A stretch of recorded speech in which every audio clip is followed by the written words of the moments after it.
معزز ناظرین، سب سے پہلے میری طرف سے آپ کو السلام علیکم۔ ناظرین، آج پیش خدمت ہے ایسی قابل توجہ ویڈیو جس میں آپ کو بتائیں گے کہ بھیک مانگنا جائز ہے یا ناجائز ہے۔ آپ صلی اللہ علیہ وآلہ وسلم کی حیات طیبہ سے جڑا ایک واقعہ آپ کے سامنے بیان کریں گے، جس میں ایک دن انصار میں سے ایک شخص نے نبی کریم صلی اللہ علیہ وآلہ وسلم کی خدمت میں دست سوال دراز کیا تو آپ نے اس سے کیا دریافت فرمایا؟ آپ صلی اللہ علیہ وآلہ وسلم نے کن کن اشخاص کو بھیک مانگنے کی اجازت دی ہے؟ ان سوالات کے جوابات سے آگاہ ہونے کے لیے آپ اس ویڈیو کو مکمل دیکھیں۔ ویڈیو کا باقاعدہ آغاز کرنے سے قبل آپ کے گوش گزار کرنا چاہتا ہوں کہ آپ ہمارے چینل اسلامک گولڈن سٹوریز کو ضرور سبسکرائب کریں اور ساتھ ہی موجود گھنٹی کے بٹن کو بھی دبا دیں تاکہ آپ کو ہماری ہر آنے والی ویڈیو بر وقت مل سکے۔ حضرت انس رضی اللہ عنہ فرماتے ہیں کہ ایک دن انصار میں سے ایک شخص نبی کریم صلی اللہ علیہ وآلہ وسلم کی خدمت اقدس میں حاضر ہوا اور سوال کیا۔ نبی کریم صلی اللہ علیہ وآلہ وسلم کو یہ بات پسند نہیں تھی کہ اللہ تعالیٰ کے سوا کسی اور کے سامنے دست سوال دراز کیا جائے۔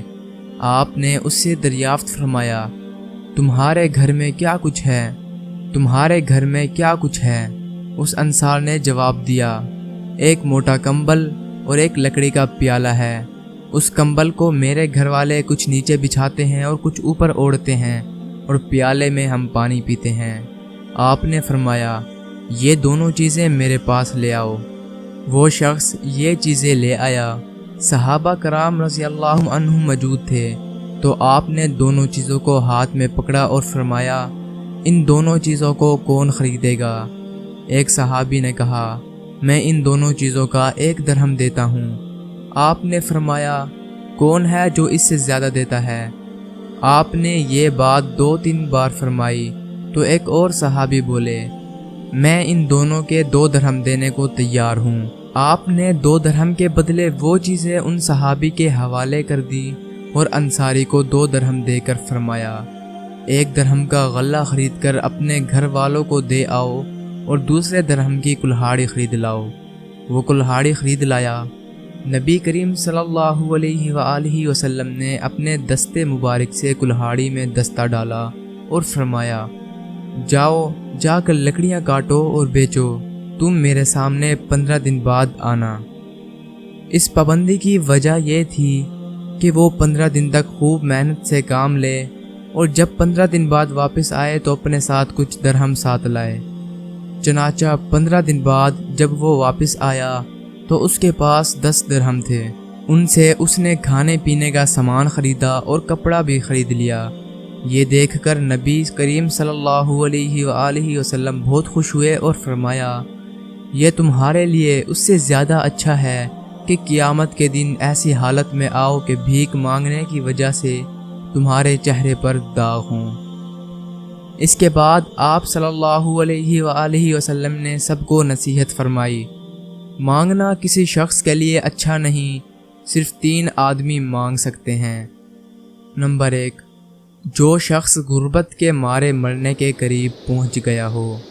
نمبر 2، وہ شخص جس پر قرض ہو یا اس نے کسی قرض دار کی اتنی رقم کی ضمانت لے لی ہو کہ خود ادا نہ کر سکتا ہو اور عزت جانے کا خطرہ ہو۔ نمبر 3، وہ شخص جس پر دیت کا بوجھ ہو اور وہ دے نہ سکتا ہو۔ ناظرین، یہ 3 وہ حالات ہیں جن میں آپ صلی اللہ علیہ وآلہ وسلم نے تمام اشخاص کو مانگنے کی اجازت دی ہے۔ ناظرین، اس واقعے سے ہمیں یہ درس ملتا ہے کہ آپ کے در سے کوئی سائل بھی خالی نہیں جاتا تھا، لیکن اس واقعے میں آپ نے یہ اشارہ فرمایا کہ ہاتھ سے کما کر کھانے والا اللہ تعالیٰ کا دوست ہے، اس لیے سب کو ہاتھ سے کما کر کھانا چاہیے۔ میری اللہ سے دعا ہے کہ اللہ تعالی ہمیں اور آپ کو ہاتھ سے روزی کمانے کی توفیق عطا فرمائے، آمین۔